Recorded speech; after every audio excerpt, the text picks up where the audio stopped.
So good morning to all of you. और आज हम लोग इक्विटी म्यूचुअल फंड के स्कीम्स के बारे में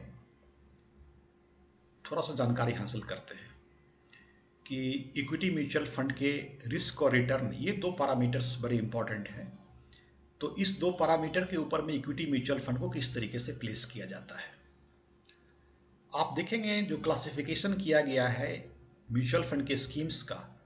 तो म्यूचुअल फंड के स्कीम्स में इक्विटी के 10 टाइप्स ऑफ इक्विटी स्कीम्स बताए गए हैं, और जो डेट सेगमेंट है वहाँ पे 16 टाइप्स ऑफ स्कीम्स हैं। अच्छा, वैसे ही हाइब्रिड स्कीम्स आपको 6 तरीके के 6 टाइप्स के मिलते हैं। जो सॉल्यूशन ओरिएंटेड स्कीम्स की बात करते हैं वो 2 तरीके के होते हैं। एक तो जिसे आप बोलते हैं बच्चों के लिए चाइल्ड केयर प्लान जैसी होती है स्कीम, और एक होती है रिटायरमेंट सोल्यूशन के पर्पस के लिए। और इसके अलावा 2 और तरीके के स्कीम्स बताए गए हैं, जिसमें एक आपके ETF वगैरह आते हैं, और जो दूसरा आपका सेगमेंट होता है वो होता है ग्लोबल फंड, इंटरनेशनल फंड, जिसे कभी कभी फंड ऑफ फंड भी हम बोल सकते हैं। नहीं, तो ये इस तरीके का अरेंजमेंट किया गया है, ये क्लासिफिकेशन की गई है, बहुत इंपॉर्टेंट है आपके एग्जामिनेशन के पॉइंट ऑफ व्यू से। अब इस पूरे क्लासिफिकेशन में जो 2 इंपॉर्टेंट क्लासिफिकेशन है वो है एक इक्विटी का और एक है डेट का। पहले आज हम आपको इक्विटी के बारे में बताते हैं। छोटा सा वीडियो बना के दिखा रहा हूं आपको, ताकि इक्विटी को समझ पाइए इस तरीके से। देखिए, इंपॉर्टेंट है इक्विटी के रिस्क को समझने के लिए एक वर्ड होती है डाइवर्सिफिकेशन। जो स्कीम जितना डाइवर्सिफाइड रहेगा वो उतना ही लेस रिस्की रहेगा, उतना ही कम रिस्की रहेगा। फॉर एग्जाम्पल, आपने निवेश करना चाहा, इन्वेस्टमेंट करना चाहा एक सेक्टर फंड में। अब इस सेक्टर फंड में मतलब कंसंट्रेशन ज़्यादा हो गई। फॉर एग्जाम्पल, आपने कहा कि साहब मैं केवल बैंकिंग सेक्टर फंड में लगाना चाहता हूँ पैसा, या फिर आपने कहा कि फार्मा सेक्टर फंड में लगाना चाहता हूँ पैसा। तो केवल फार्मा की कंपनी आती है, केवल बैंकिंग कंपनी आती है, कभी IT सेक्टर बोलते हैं तो IT कंपनी आती है। तो जहां पे इतने कंसंट्रेशन होंगे पोर्टफोलियो में, जहां पे डाइवर्सिफिकेशन अक्रॉस डिफरेंट सेक्टर्स नहीं होते हैं, वो रिस्क ज़्यादा होता है। आप देख सकते हैं इस फीचर में कि इसके रिस्क काफ़ी ज़्यादा आपको नजर आ रहे होंगे। आप जिसके विपरीत बिल्कुल डाइवर्सिफिकेशन की बात करते हैं, तो आप नीचे देखेंगे तो आपको इंडेक्स फंड, ETF, ये फुली डाइवर्सिफाइड होते हैं। इनकी अलाइनमेंट विथ बेंचमार्क भी सबसे ज़्यादा होती है। यदि आप सेबी क्लासिफिकेशन को पढ़ते हैं तो इंडेक्स फंड को अपने बेंचमार्क से 95% और ज़्यादा, 95% मिनिमम या उससे ज़्यादा अलाइनमेंट रखनी पड़ती है। ये सवाल आपके लिए बहुत इंपॉर्टेंट है। तो डाइवर्सिफिकेशन ज़्यादा होती है तो आपके रिस्क अपने आप कम हो जाते हैं। अब आप इधर से इंडेक्स फंड से थोड़ा आगे आप बढ़ते हैं तो फिर आपके लिए एक वर्ड बहुत इंपॉर्टेंट है, कैपिटलाइजेशन। ये क्या होती है? देखिए, किसी भी कंपनी में जो total number of outstanding shares होते हैं उसको मल्टीप्लाई करें आप मार्केट प्राइस से, तो बनता है कैपिटलाइजेशन। जो सबसे बड़ी कंपनी हो सकती है इन टर्म्स ऑफ कैपिटलाइजेशन, वो वास्तव में उसके प्राइस भी ज़्यादा हैं और उसके नंबर ऑफ शेयर्स भी ज़्यादा है। इसको वास्तव में आप बिग कंपनी बोल सकते हैं, बड़ी कंपनी बोल सकते हैं।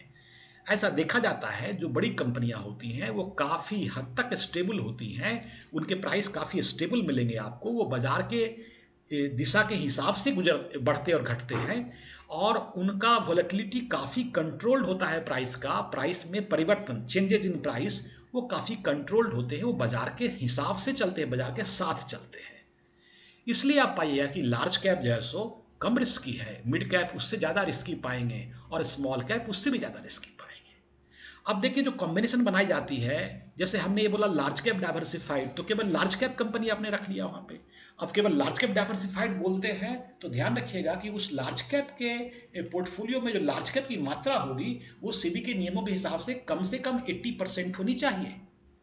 जबकि मिड कैप और स्मॉल कैप डाइवर्सिफाइड में ये जो मात्रा है मिड कैप और स्मॉल कैप कंपनी की, वो 65% रखी गई है। बहुत जरूरी है आपके लिए इन शब्दों को याद रखना कि लार्ज कैप डाइवर्सिफाइड में जहां पे 80% आपको कंपनीज के, लार्ज कैप कंपनी के हिस्सेदारी होती है पोर्टफोलियो में, वहीं पे मिड कैप और स्मॉल कैप में ये 65% ही होती है। ठीक है। अब देखिए, लार्ज कैप के बाद आप यदि मल्टी कैप की बात करते हैं तो वहां पे थोड़ा सा मिड कैप आ गया, थोड़ा सा स्मॉल कैप आ गया, तो जाहिर सी बात है ये लार्ज कैप से थोड़ा ज्यादा रिस्की होता है। क्यों? उसमें मिड कैप डाल दिया आपने, उसमें स्मॉल कैप डाल दिया आपने। तो इस तरीके से आप लार्ज से जैसे जैसे मिड कैप और स्मॉल कैप की तरफ बढ़ते हैं तो आप पाते हैं कि रिस्क बढ़ता जाता है। ठीक है। अब आगे एक फंड आपको मिलती है जिसके बारे में आपने जिक्र किया हुआ है, उसको बोलते हैं वैल्यू फंड। अब वैल्यू फंड एक ऐसी फंड है जिसमें आपका इन्वेस्टमेंट आज इसलिए हो रहा है कि बाजार में उसकी वैल्यू अनलॉक नहीं हुई है। बाजार में इसकी वैल्यू अनलॉक नहीं हुई है, मतलब इसकी जो पोटेंशियल वैल्यू है बाजार ने अभी अप्रिशिएट नहीं किया है, अभी डिस्कवर नहीं किया है। तो ऐसे निवेश, ऐसे कंपनी के वैल्यू कुछ दिनों तक हो सकते हैं पैसिव रहे, लेकिन एक अंतराल के बाद में एक थोड़ी लंबी इन्वेस्टमेंट का समय लेकर आप चलें तो वैल्यू फंड में काफी आश्चर्यजनक, काफी अच्छे परफॉर्मेंस देखे गए हैं। तो यहाँ पे एक कॉन्सेप्ट आपको ये समझना है कि ग्रोथ फंड और वैल्यू फंड क्या है। देखिए, ग्रोथ फंड वैसे कंपनीज का इन्वेस्टमेंट स्टॉक होता है जो कि बाजार के अनुरूप या बाजार के अनुरूप से बेहतर परफॉर्म करते हैं आज के दिन में। जैसी बड़ी कंपनियां हैं ये बाजार के अनुरूप या बाजार के अनुरूप से बेहतर परफॉर्म कर रही है, इसलिए आप इसको ग्रोथ फंड बोलते हैं। और वैल्यू फंड आज के वक्त में इसके परफॉर्मेंस उतने बेहतरीन नहीं है, अभी वो सबड्यूड है। कुछ समय के अंतराल पे जब ये वैल्यू डिस्कवर करेगा तो आपको आशा से अनुरूप काफी अच्छा परफॉर्मेंस देंगे। तो वैल्यू फंड का बिल्कुल अलग कॉन्सेप्ट होता है और ग्रोथ फंड के बिल्कुल अलग कॉन्सेप्ट होते हैं। जैसा आपका मिड कैप डाइवर्सिफाइड और स्मॉल कैप डाइवर्सिफाइड में 65% कम से कम होल्डिंग रखी गई थी, वैसे ही आपके वैल्यू फंड में 65% कम से कम इक्विटी की होल्डिंग आपको रखनी पड़ती है। अब एक स्कीम, ऐसी एक स्कीम होती है जहां पे बोलते हैं डिविडेंड यील्ड फंड बोलते हैं। अब डिविडेंड यील्ड फंड में इन्वेस्टमेंट ऐसे स्टॉक में होता है जो स्टॉक में डिविडेंड देने की कैपेसिटी ज्यादा होती है। उनका रेगुलर फीचर, उनका रेगुलर रूटीन ऐसा रहा है कि वो डिविडेंड काफी अच्छा देते हुए आए हैं। तो डिविडेंड यील्ड फंड का मतलब ये नहीं है कि वो डिविडेंड देगा, उसकी कोशिश ये है कि हम निवेश वैसी कंपनी में करें जो लगातार अपने को हाई डिविडेंड देता है। और डिविडेंड आपको कमिट नहीं करते हैं, लेकिन उनका नेचर है कि वो डिविडेंड अपने डिस्ट्रीब्यूटेबल सरप्लस से कोशिश करके आपको लगातार देने की चेष्टा करेंगे, है ना। तो ये भी एक बड़ा इंपॉर्टेंट स्कीम इक्विटी सेगमेंट में है। एक स्कीम जो कि काफी पॉपुलर है उसको बोलते हैं फोकस्ड फंड। और याद रखिएगा, फोकस्ड फंड का इन्वेस्टमेंट आप मल्टी कैप में भी कर सकते हैं, लार्ज कैप में भी कर सकते हैं, मिड कैप में भी कर सकते हैं, स्मॉल कैप में भी कर सकते हैं। बस केवल यही रिस्ट्रिक्शन है कि आपके जो फोकस्ड फंड होंगे, जिस कैपिटलाइजेशन के स्टॉक में इन्वेस्टमेंट करें उसमें आपत्ति नहीं है, लेकिन 30 स्टॉक से ज्यादा निवेश नहीं कर सकते हैं। जबकि बाद बाकी स्कीम के पोर्टफोलियो में काफी लंबा स्टॉक्स का होता है समय संख्या, 40 भी, 45 भी, 50 भी मिल जाएंगे, लेकिन फोकस्ड फंड में 30 ही स्टॉक आपको मिलते हैं। नहीं, तो ये बात इक्विटी में ध्यान रखनी है कि डाइवर्सिफिकेशन का मतलब क्या है, कैपिटलाइजेशन का मतलब क्या है, ग्रोथ का मतलब क्या है, वैल्यू का मतलब क्या है, और किस तरीके से स्कीम में कितने परसेंटेज एलोकेशन किए गए हैं लार्ज कैप और स्मॉल कैप में, उस तरीके से मिड कैप में ये चीज आपको डिफाइन किया गया है। नॉर्मली 65% तो इक्विटी मेंटेन करना ही पड़ता है। केवल आपने देखा होगा कि लार्ज कैप डाइवर्सिफाइड में हमने 80% के बारे में जिक्र किया था और इंडेक्स फंड में 95% या उससे ऊपर का जिक्र हमने किया था, है ना। तो ये आपके इक्विटी फंड के बारे में एक चर्चा हो गई। अभी एक बहुत छोटा सा चर्चा करता हूं डेट फंड के बारे में। डेट फंड के बारे में एक अलग से वीडियो आपको दूंगा।